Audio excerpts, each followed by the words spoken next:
Hey guys, this is James from Kodlin USA, Senior Technical Advisor for Kodlin. We got a new product out. I want to give you a little description on it, and then we're going to get to doing the install. This is the newest product we've got out for the Breakout. These are fork covers. We're going to be removing some components off the front end on this bike, and we're going to be installing these nice classic covers, give it a sporty look. And before we do that, we're going to go over a couple details on the packaging. We've got some new stickers on our packaging, just as a FYI for all you that are new to our product. We have our website, www.kodlinusa.com. We have tech guides up there, installation instructions. We got videos, we have tech tips, we got some questions for commonly asked questions. If you use your camera, hit the QR code right here. It'll take you to the tech guide section. I want to get everybody used to going here. Whenever you get a new box, new product, always check that you've got the latest instructions, because we're in different stages of production on some of our products now since it's been out for over a year. And I want to make sure you guys are always using the latest instructions, because we're always finding out new things and customers giving us tips on how to do different things on installs. And so we're trying to keep everybody up to speed. Okay, for this product, open up the box. We're going to have some instructions. We're eventually going to phase out on these and have you guys go to the website. If it's a box big enough to hold a sticker, we'll throw a sticker in, accessory parts, and then we got our components on the inside. Okay guys, real quick, we're just going to go over the small selection of tools it took to do this job. We have our 6mm. This socket here is going to be the pinch bolt for your axle. We got a 10mm 12 point. This one's going to be used for your brake caliper bolts.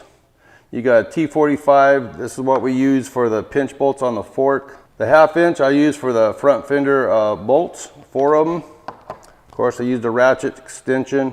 The 1/4 inch, and in my case, I use this for the headlamp bezel to get the headlight off. This is just what I use in this combination as Motion Pro for the front fork axle. Used a 3mm Allen to set all my set screws.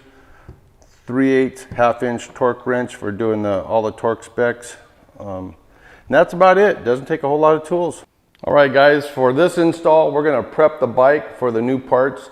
I'm going to put a jack stand underneath the bike. We're going to lift the bike up, take the pressure off the front, because we're going to remove the tire, the brake caliper. We're going to remove the front fender.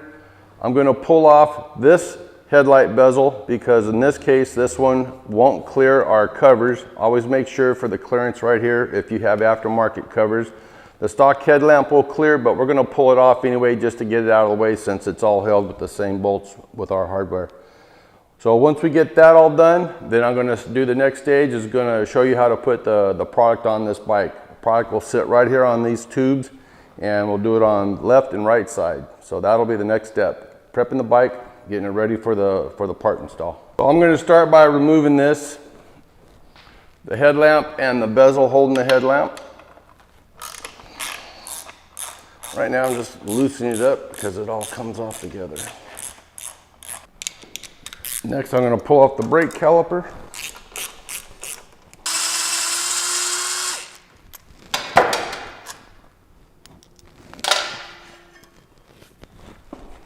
Now I'm loosening up the pinch bolt for the axle, and I'm going to loosen up the axle.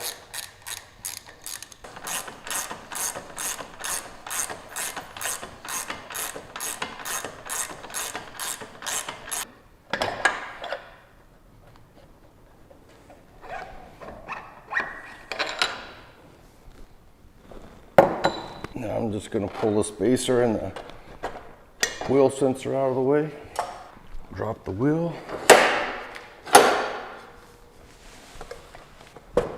Set the wheel off to the side. Now I'm going to remove the fender.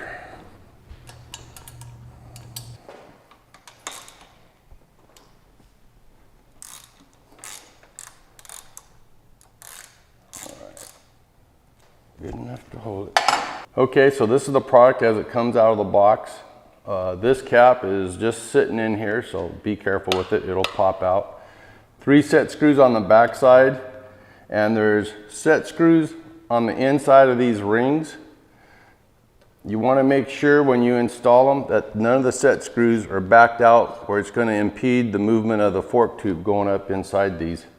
What I like to do is pull this one all the way out, go through this hole, pull this one out, put some blue Loctite on it, and then I run it in just enough to where I feel it put pressure on the tube, but I don't want to crank it down tight because I don't want the tube to get a dimple in it. I'm just trying to take up the slack in the ring.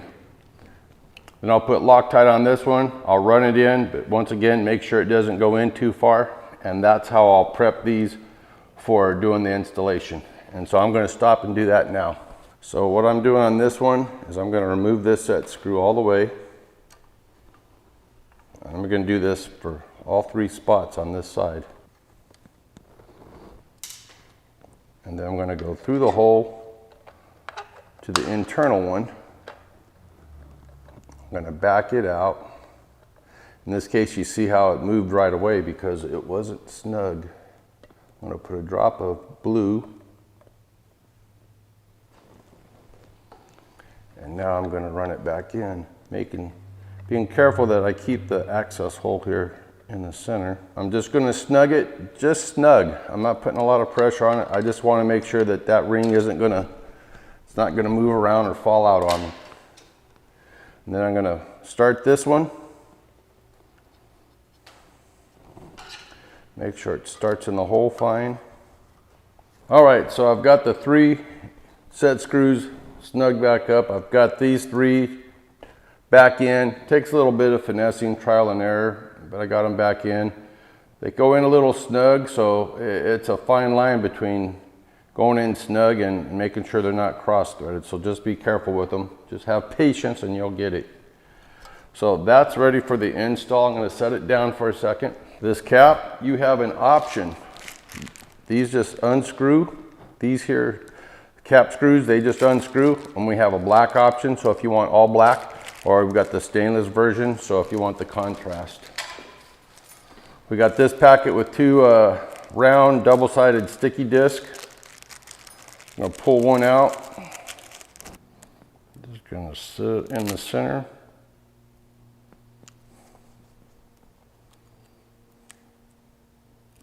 Pull out the other side. Go back to this guy and just slide them in the hole. It'll twist until it lines up.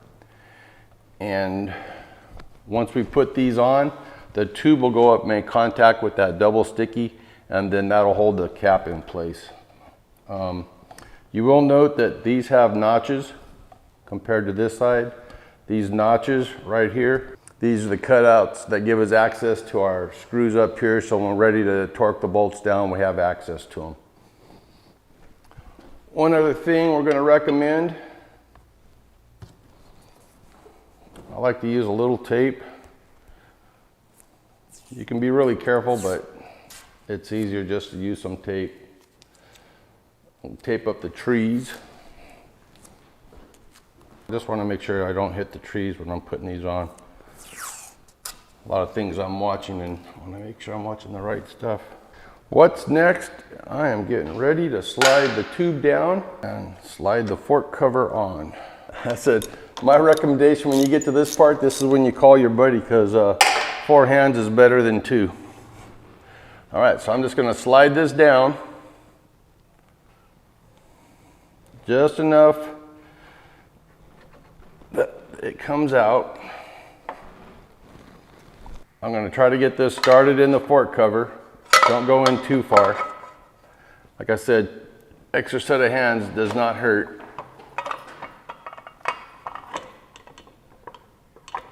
Just gonna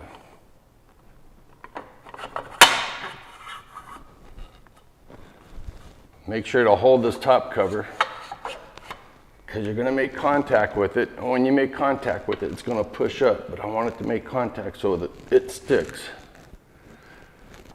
Once you get to where it sticks, very carefully come over here.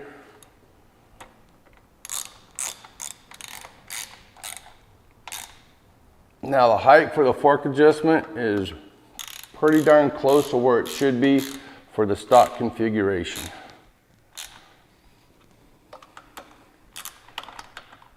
These are just snugging it so I don't drop the fork tube.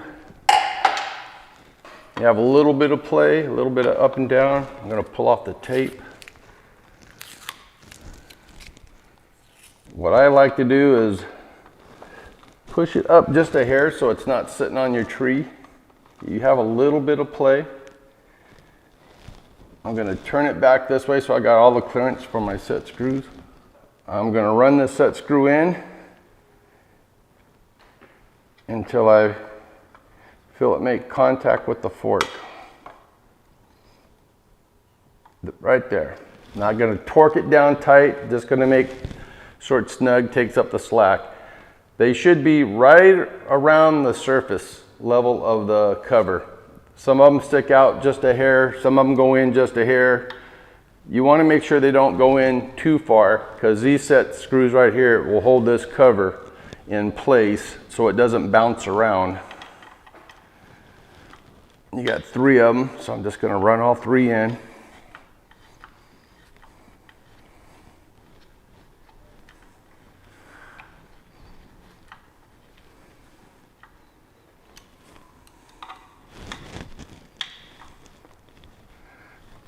These get tight because there is Loctite on them. So you feel that resistance if you had them sitting in there too long.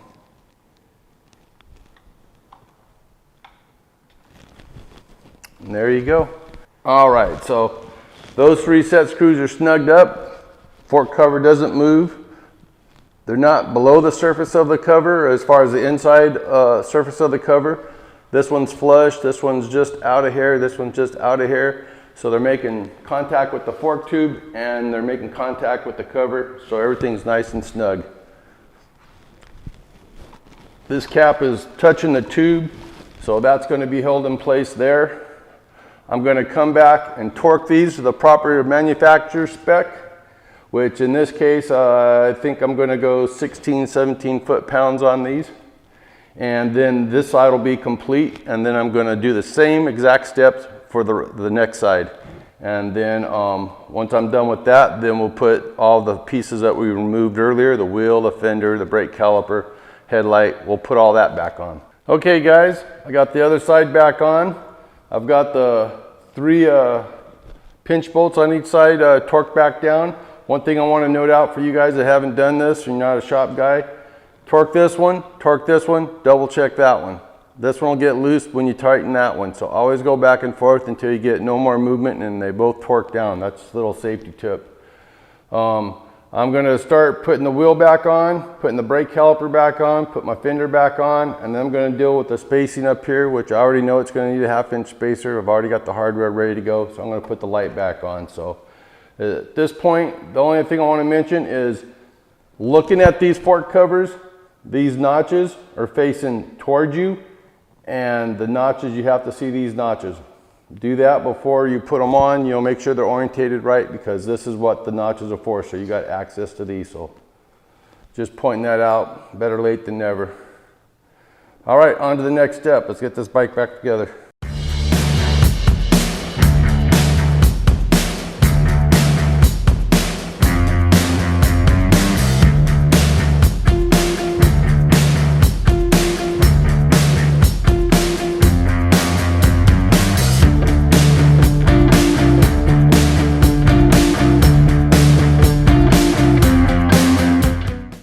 Okay guys, we got everything put back on. We got everything wrapped up on this bike. We got the pinch bolts all torqued down. Got the fender, the wheel, the brake caliper, headlamp, and a little nacelle or bezel. We got that put back on.